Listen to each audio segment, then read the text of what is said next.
Il n'importe pas combien tu t'es plié devant cette personne, ni combien de temps tu as sacrifié ta dignité et remis ton pouvoir. Si tu suis ce conseil, je t'assure que cette personne finira par te respecter et t'admirer. Parfois, dans la vie, nous devenons extrêmement dépendants d'une autre personne. Nous tombons amoureux intensément et nous nous donnons entièrement. Je ne sais pas si tu as vécu cela, mais moi oui, et c'est pourquoi je me consacre à comprendre ces sujets en profondeur. Cette dépendance émotionnelle peut devenir si forte que nous nous dépouillons de notre dignité.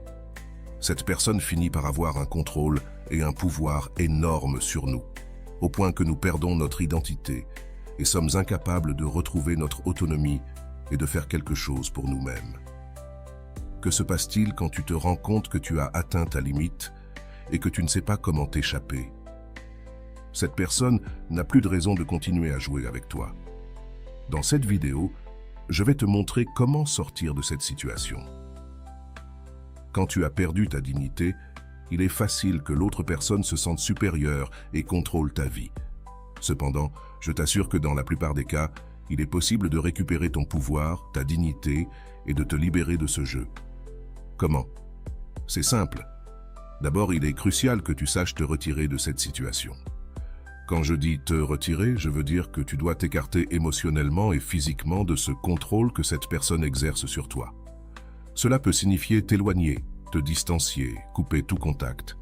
Parfois, cela semble impossible, car nous pensons que l'autre personne souffrira, qu'elle nous jugera ou que nous commettons une erreur fatale. Mais laisse-moi te dire quelque chose. Veux-tu être dans une relation où tu n'es pas valorisé, où cette personne te manipule et où tu obéis simplement?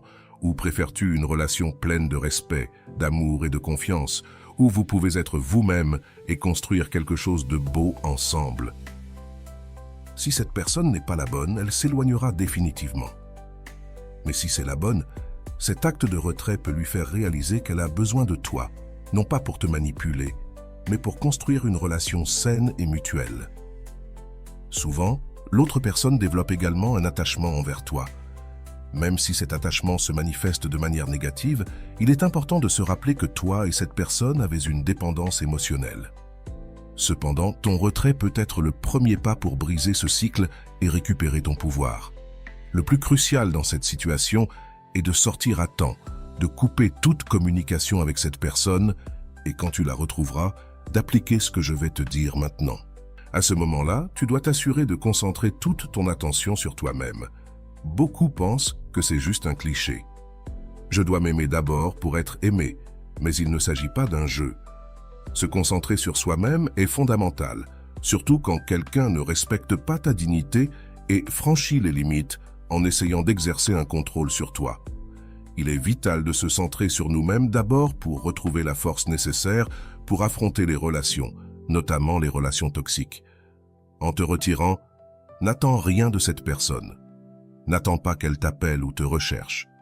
Oublie-les. Sors de cette relation sans attente qu'ils reviendront, te chercheront ou t'appelleront. Imagine sortir de là sans aucun attachement, en concentrant toute ton énergie sur toi-même. Commence à faire des choses que tu as vraiment besoin de faire pour toi. Consacre du temps à tes hobbies et utilise ton temps libre pour réaliser des activités qui te nourrissent et te font sentir mieux, au lieu de te concentrer sur cette personne et sur les problèmes qu'elle a causés. Mets ton attention sur ce qui te rend heureux et te renforce. Arrête d'attendre que cette personne revienne et, à la place, investis dans ton propre bien-être. Ainsi, non seulement tu te remettras, mais tu deviendras aussi une personne plus forte et autonome. Parfois, que faisons-nous? Nous nous éloignons, nous lui retirons le pouvoir. Elle ne nous appelle plus ni ne nous cherche. Mais que se passe-t-il? Nous ne concentrons pas notre énergie sur nous-mêmes et continuons inconsciemment à attendre qu'elle revienne, qu'elle appelle, qu'elle apparaisse. Nous commençons à espionner ses réseaux sociaux, cherchons des moyens anonymes de communiquer, créons des faux profils, appelons depuis des numéros privés. Toutes ces stratégies absurdes ne nous causent que de la souffrance et font que cette personne nous soupçonne de nous, alimentant ainsi son ego. Ce que nous allons faire maintenant est l'opposé. Nous allons nous oublier de cette personne. Quand elle apparaîtra dans ton esprit, tu dirigeras immédiatement ton énergie vers autre chose, quelque chose qui bénéficiera à ta croissance et à ton bien-être personnel. S'éloigner est puissant et attractif. Cela peut même faire en sorte que tu attires à nouveau cette personne. Mais le plus important dans le fait de te retirer, c'est que cela te donne le pouvoir de construire dans ta solitude l'être que tu es vraiment. Nous avons beaucoup parlé de cela dans des vidéos précédentes, et ici je te laisserai quelques suggestions. Mais souviens-toi, le plus crucial en te retirant est que cela te permet de redécouvrir ton propre pouvoir et de construire ton identité sans l'influence de cette personne. Concentre ton énergie sur des activités qui te nourrissent et te font grandir, et tu verras comment ton bien-être et ton estime de toi se renforcent. N'oublie pas que tu viens d'une situation de dépendance émotionnelle. Ta vie a été déséquilibrée parce que tu as canalisé toute ton énergie vers une autre personne au lieu de l'investir en toi-même. La solitude, le fait de te retirer et de trouver ton propre espace, est essentiel pour récupérer ton équilibre.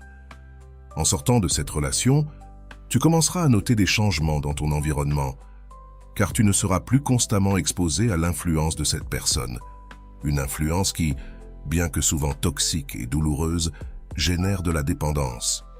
Curieusement, une fois que tu t'éloignes, quelque chose en cette personne fera qu'elle te manquera. C'est un phénomène mystérieux.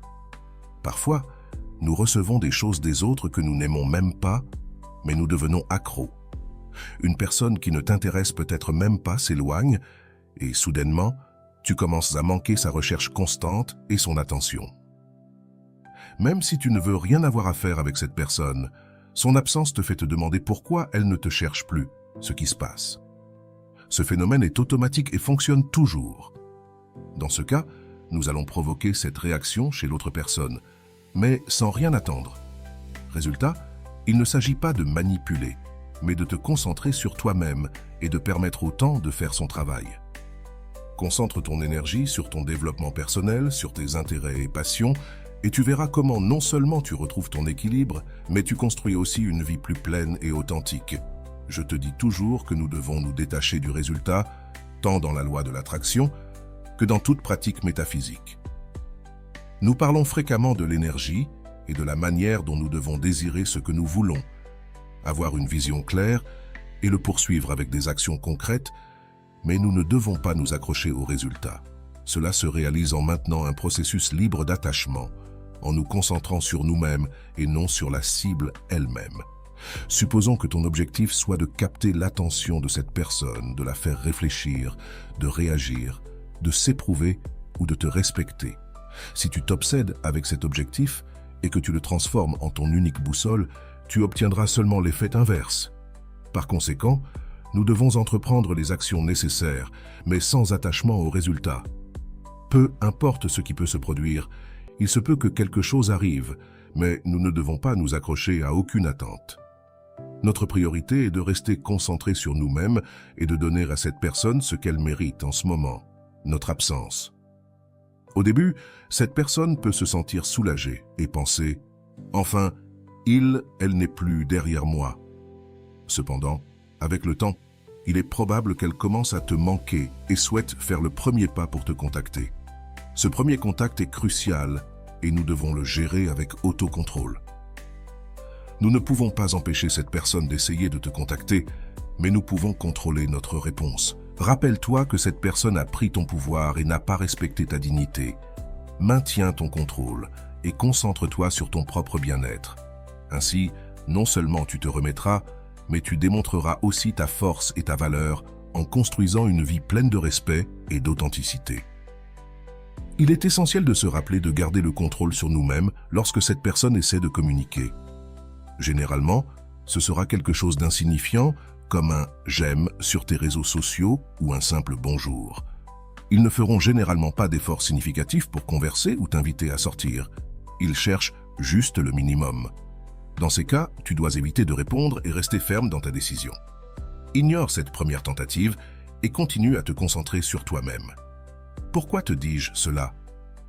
D'abord parce que nous ne connaissons pas les intentions définitives de cette personne. Son ego peut être blessé par ton absence et il voudra savoir pourquoi tu n'es plus attentif à ses mouvements.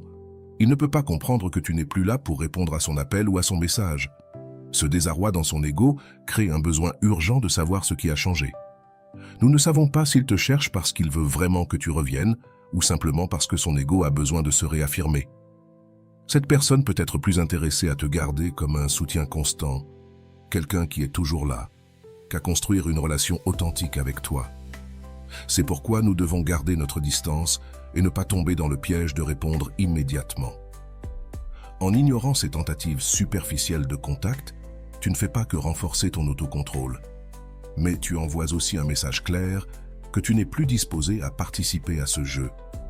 Tu te concentres sur ta croissance et ton bien-être, construisant une vie où tu es valorisé et respecté. De cette manière, tu te libères du cycle de dépendance émotionnelle et avances vers des relations plus saines et équilibrées. Alors, ne néglige pas cette tentative de contact, une, deux ou même plusieurs fois, selon la manière dont la situation évolue. C'est le moment de montrer que les choses ont changé. Avant, cette personne pouvait faire ce qu'elle voulait avec toi, mais maintenant, ce n'est plus le cas. Avant, chaque message te faisait réagir, mais maintenant, tu as le contrôle sur toi-même et tu ne vas pas répondre à ces jeux. C'est à ce stade que l'autre personne peut commencer à réfléchir. Cependant, je ne peux pas promettre que cela se produira dans tous les cas. Tu dois être complètement honnête avec toi-même et comprendre que cette personne ne répondra pas toujours de la manière que tu attends. Chaque individu a sa propre liberté et nous ne pouvons pas contrôler les décisions des autres. Il est important de ne pas s'attacher aux résultats. Il est possible que cette personne réfléchisse, change et te cherche sincèrement, reconnaissant qu'elle t'a blessé et voulant construire quelque chose de meilleur avec toi. Mais il est également possible qu'elle te cherche juste pour son ego, pour récupérer le contrôle et revenir à la même dynamique toxique. L'essentiel est de maintenir ton autocontrôle et de ne pas retomber dans le même cycle. Si cette personne ne veut que réaffirmer son pouvoir et recommencer à jouer avec toi, il est crucial que tu restes ferme dans ta décision de ne pas participer à ce jeu. Concentre-toi sur ta propre croissance et ton bien-être, et construise une vie où tu es valorisé et respecté par ceux qui t'entourent. De cette manière, tu te libères de la dépendance émotionnelle et progresses vers des relations plus saines et équilibrées. L'essentiel dans tout cela est de comprendre que quiconque essaie de te rabaisser ou cherche à se sentir supérieur à toi sans reconnaître ta valeur et ta dignité ne mérite pas d'être dans ta vie. Nous sommes tous des êtres humains qui méritent du respect. Tu as des qualités et des talents uniques, tout comme les autres, et nous recherchons tous l'équilibre dans nos relations. La dignité est un trésor inestimable que nous avons par droit de naissance, et nous ne pouvons pas permettre à quiconque de nous la ravir. Alors, Namour, ne reste pas dans des relations où ta dignité est volée. Retire-toi et observe si cette personne te recherche à nouveau avec des intentions sincères pour réparer les choses, ou simplement parce que son ego a besoin de se réaffirmer. Il est crucial que tu commences à te valoriser davantage. Personne ne peut te donner de l'extérieur ce que tu n'es pas capable de construire d'abord à l'intérieur de toi. N'oublie pas de t'abonner à cette chaîne, de mettre un « j'aime » et de partager ce contenu avec toute personne qui pourrait en bénéficier. Tu as le pouvoir de créer, de réaliser et de vivre la vie que tu désires. Il te suffit de te concentrer et de poursuivre tes objectifs avec détermination. Nous nous verrons dans la prochaine vidéo.